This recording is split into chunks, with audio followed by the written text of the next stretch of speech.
Вы слушаете «Радио Крым Реалии». Совместный проект «Радио Свобода» и Первого канала Украинского радио.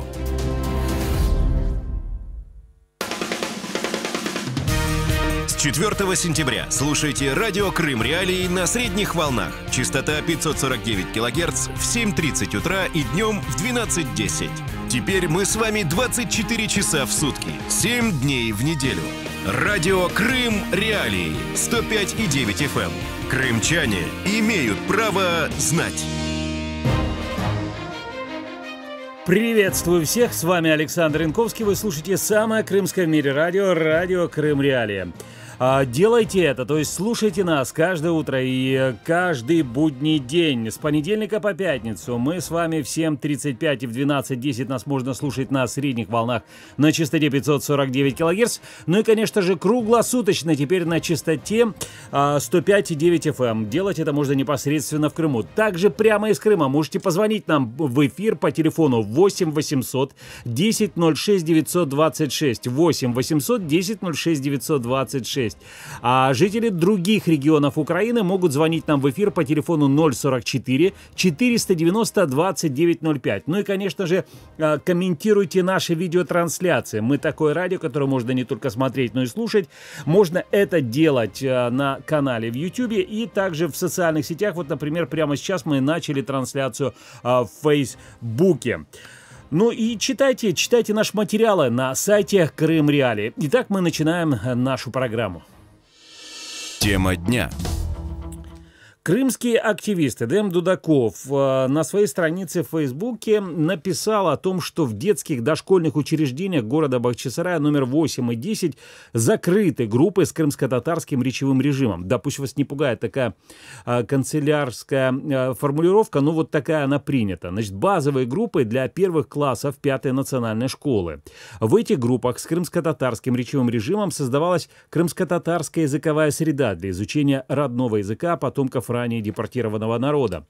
Надеюсь, всем понятно, пишет активист, как это важно в условиях сложившейся после депортации коренного народа преимущественно русской языковой среды в Крыму. В этих группах преподавание шло на крымско-татарском языке. В первый класс дети шли подготовленными и знающими основы крымско-татарского языка. Так было при Украине до 2014 года и так даже продолжало оставаться до 2017 года в Крыму, но теперь нет. Далее пишет Эдем Дудаков о том, что ЮНЕСКО внесла крымско-татарский язык в интерактивный атлас исчезающих языков мира, потому что языковая среда во многих крымско-татарских семьях практически утрачена. Ребенок, идущий в детский сад и знающий родной крымско-татарский, стал исключением. Вот это мы сегодня обсудим, почему подконтрольные Кремлю власти аннексированного Крыма фактически запрещают обучение на крымско-татарском языке даже уже в детских садах. Как на полуострове, если это возможно, конечно, получить образование на крымско-татарском. И зачем Россия выдавливает из оккупированного Крыма традиции и культуру коренного народа полуострова? Все это мы будем обсуждать в течение ближайших 25 минут, но после того, как послушаем материал, подготовленный моими коллегами. Крым в центре внимания.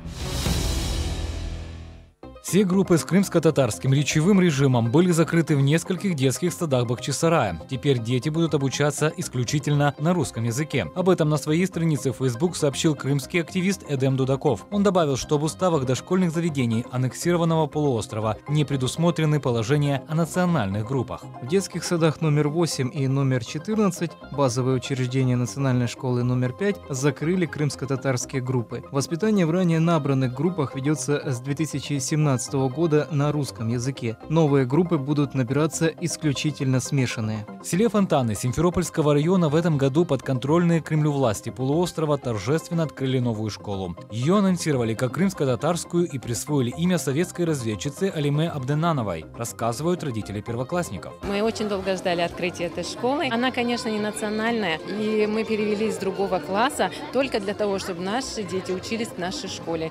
И мы выбрали именно крымско-татарский класс. Национальное, не национальное. Все равно образование будет от одного государства, несмотря на то, какие будут учреждение. Вопреки ожиданиям местных жителей, эта школа так и не стала национальной крымско-татарской. Чиновники возлагают вину и на родителей. Говорят, многие отказались обучать детей на родном языке. Об этом сообщили в подконтрольном Москве Министерстве образования Крыма. В соответствии с законом об образовании родители сами определяют язык обучения своих детей. То есть они должны написать заявление, в котором говорится, на каком языке должно вестись обучение ребенка. Сейчас родители пишут такие заявления, а полные данные по количеству учеников и школ, где украинские и крымско-татарские языки являются языками преподавания, будут обработаны после начала учебного года. Согласно статистике подконтрольной Москве власти, на полуострове 15 школ с обучением на крымско-татарском языке. Активисты крымской правозащитной группы утверждают, что согласно их мониторингу, количество школ, где обучение проходит на крымско-татарском языке, формально осталось прежним. А вот количество классов уменьшилось до 348. Неправительственная организация Freedom House, которая занимается проблемами демократии, сообщает, что после российской оккупации десятки тысяч крымских татар покинули полуостров. Цифры приводятся разные – от 40 до 60 тысяч. Крым в центре внимания. Вы слушаете радио «Крым Реалии». Я вот как студент филологического факультета Симферопольского университета прекрасно помню то настроение, с которым крымские татары возвращали свой родной Крым. Это было в начале 90-х, в конце 80-х, в начале 90-х годов. Тогда было открыто первое отделение крымско-татарской филологии, и люди действительно вот шли получать эту специальность, да, для того, чтобы учить потом детей на крымско-татарском языке. Это были настоящие энтузиасты своего дела. И вот эта специальность только набирала обороты, да, становилось все больше и больше людей, которые хотели, а не которые хотели обучать детей на крымско-татарском языке для того, чтобы, сохранить душу народа, потому что язык, на самом деле, это и есть душа народа. Сегодня мы говорим о ситуации, которая сложилась с дошкольным, можно назвать, наверное, обучением, но скорее воспитанием на полуострове, и в частности, ситуация, о которой мы будем говорить, это ситуация в Бахчисарае и о ликвидации групп с крымско-татарским языком в этих детских садах. Об этом будем говорить с крымским активистом Эдемом Дудаковым. Эдем, здравствуйте. Здравствуйте. Эдем, этот конкретный случай о том, что закрыли эти группы обучения на крымско-татарском языке в детских садах в Бахчисарае. На ваш взгляд, почему так случилось? Вообще, что там произошло? Почему были закрыты эти группы? После моего первого поста сюда приехал телеканал «Миллет», так это все это проверка, как будто бы этого нет. Но на самом деле произошло следующее. До 2017 года в 8 и 10 садиках города Бахчисарай существовали группы с крымско-татарским речевым режимом. Любой родитель по выбору мог выбрать либо русскую группу и передать ребенка туда, либо с крымско-татарским речевым режимом, где создавалась крымско-татарская среда, и дети могли быть подготовиться в 5-й школе. Дело в том, что согласно данным ЮНЕСКО, и вообще это известный факт, о том, что крымско-татарский язык – это исчезающий язык. И поэтому во многих семьях языковая среда утрачена. И поэтому очень важно было создать такую языковую среду в детских садах. И именно преподаватели этим занимались. А с 2017 года, не знаю уже по чьей подаче, в этих детских дошкольных учебных заведениях, в их уставах, понятие, так сказать, положение о группах с крымско-татарским речевым режимом были убраны, и поэтому сейчас они заменены на билингвальные группы, так называемые, с 2 языками обучения. Вот все остальные группы с русским языком обучения, а здесь как бы с 2 языками обучения. Но а что это означает на практике, Эдем, да, вот эти 2 языка обучения? На практике это означает вот что. Планы работ воспитателей на русском языке. Преподавание идет на русском языке. А вот чтобы сохранить, вот как сказала Львова, наш начальник РАИНО, она сказала так, что там сохранен крымско-татарский колорит. Я не возражаю, крымско-татарский колорит действительно сохранен. Действительно есть фесочки, действительно есть платьюшки, потанцевать, поплясать, попеть, это да, пожалуйста, на крымско-татарском языке. А вот обучение происходит на русском языке. И эти дети уже, придя в первый класс, если они захотят учиться в национальной школе, они, конечно, не будут знать родного языка, вот эти те начальные азы, которые необходимы для того, чтобы учиться в нашей 5-й Бахчисарайской национальной школе. Эдем, а скажите, пожалуйста, почему так произошло, на ваш взгляд? То есть не было заявления от родителей, или это было вот именно решение сверху о том, что вот больше не будет таких групп с крымско-татарским речевым режимом? Понимаете, если бы это было бы, так сказать, желание родителей, то устава бы никто не менял. Поменян устав детского сада. В детском саду поменяли устав, и поэтому сейчас билингвальный РУК. То есть это не выбор, это был не выбор родителей? Не выбор родителей. Я думаю, что это было сделано. Я даже думаю, что это инициатива самих руководителей этих детских садов, возможно. А возможно, и это политика вообще общероссийская. Мы видим сейчас, что происходит в Татарстане и в других республиках, где русский народ борется за право не изучать язык со своих соседей и находит поддержку на самых высоких кругах в Москве. А тут, по всей видимости, вот решили... Понимаете, Россия это во многом Советский Союз. Это вот такая маркеры. Там они построят детский сад, будет он с русским языком, обучение скажут, построили для крымских татар. А на самом деле такие учреждения строятся не по этническому признаку, а по языковому принципу. И если говорят о восстановлении прав крымско-татарского народа, если говорят об этом, то значит восстановление его языковой среды. Значит сделать так, чтобы этот крымский татарский язык не стал исчезающим. А для этого нужно строить учебные заведения с крымско-татарским языком. Вот что самое главное. Вот вы говорили, я тут прослушал, что 15 школ. На самом деле я скажу не 15, 14, потому что последняя школа построена на Фонтане, ее нельзя назвать крымско-татарской. Она с русским языком обучения, просто там есть несколько групп с крымско-татарским языком обучения. Вот многие путают, раз 95% там татар, учатся детей, действительно поселок татарский, то это татарская школа. Ни в коем случае, это не крымско-татарская школа.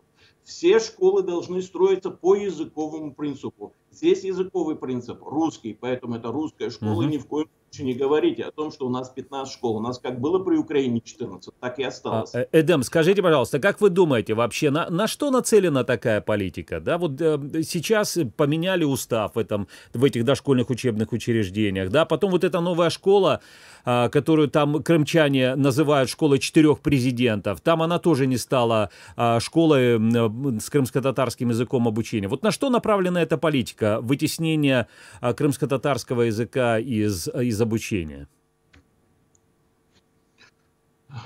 Ну, на что направлено? Нет народа, нет проблемы. Язык – это душа народа. Это понятное дело, что нет народа, нет проблемы. Когда тут говоришь о том, что когда крымско-татарский язык имел статус регионального языка, в части обучения он имел больше прав, потому что он ориентировался на базовые европейские законы, европейская хартия языков региональных языков национальных меньшинств.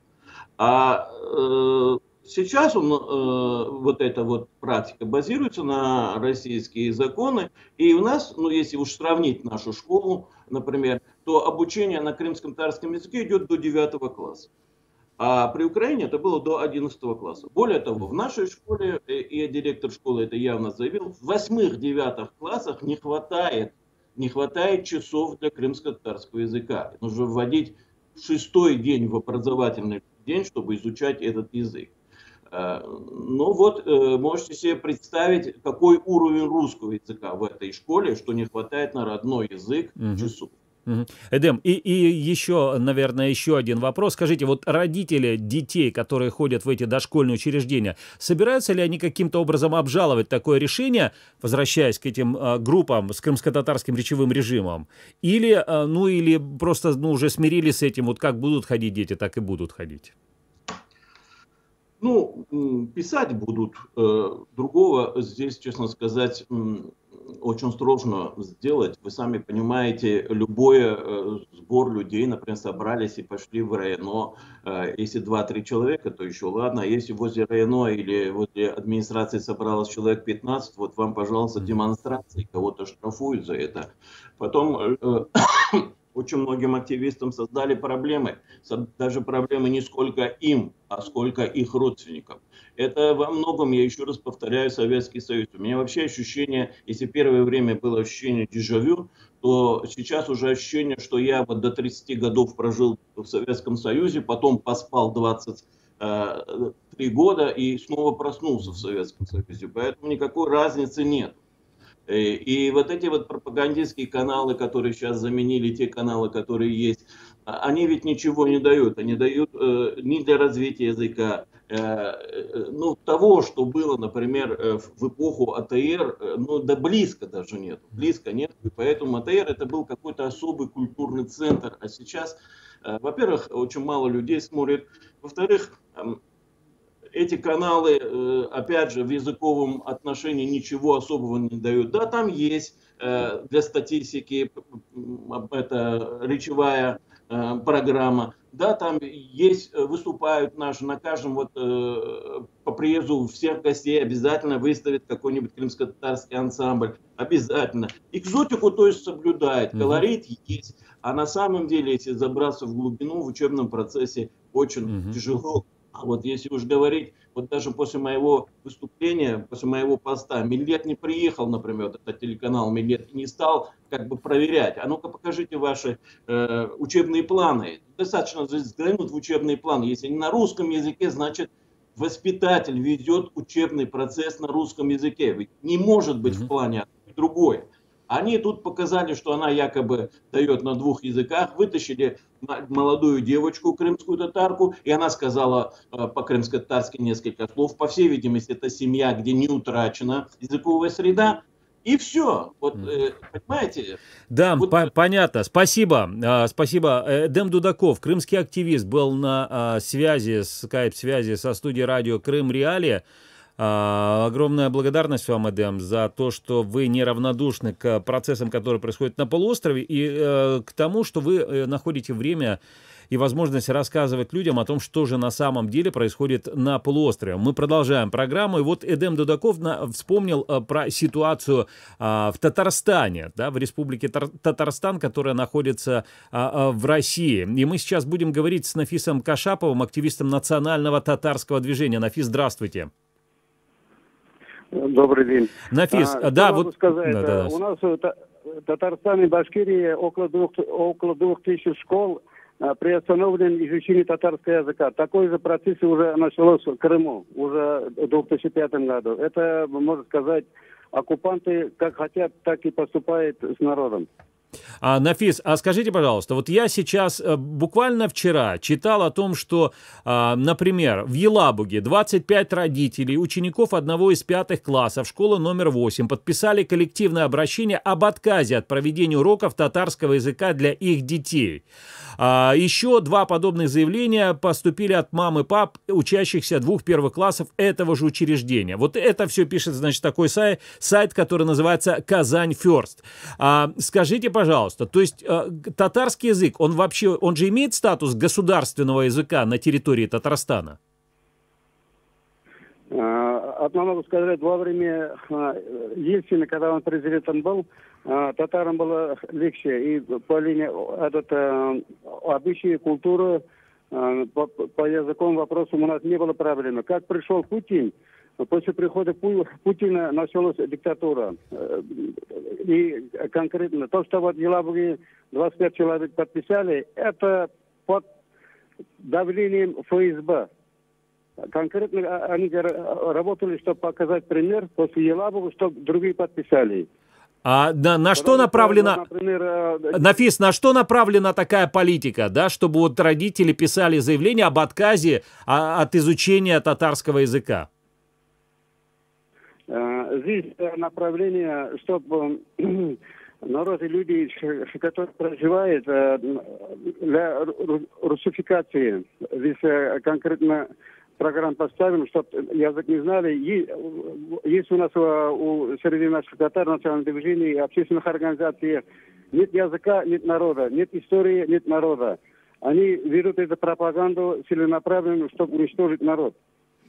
Скажите, а по вашей оценке, вот как много татар уже вот благодаря этой политике русификации уже не знают татарского языка? Или по-прежнему все татары знают татарский язык?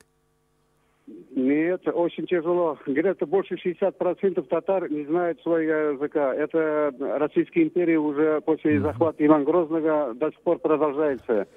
Понятно. Мы потеряли государственность в 1552 году, и сегодняшний день уже они ведут пропаганду, русификацию. Спасибо. Нафис Кашапов, активист национального татарского движения, был на прямой телефонной связи со студией радио Крым Реалии. Он рассказывал о ситуации, языковой ситуации в Татарстане, Республике Татарстан в России. Мы продолжаем нашу программу. С вами Александр Янковский. Слушайте нас на частоте 105,9 радио Крым Реалии. Далее будем говорить с Валентиной Потаповой, заместителем главы Центра гражданского просвещения Альменда.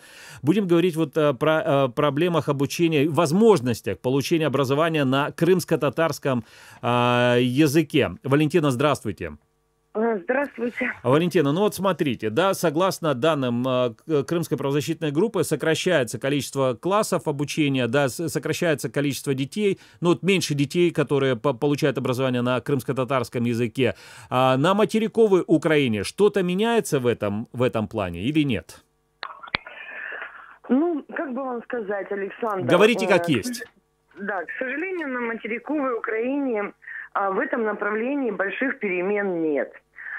И проблема заключается в том, что если, например, в Крыму крымские татары проживали достаточно компактно, то на материковой Украине, даже в том же самом Киеве, крымские татары проживают достаточно размыто по всему Киеву.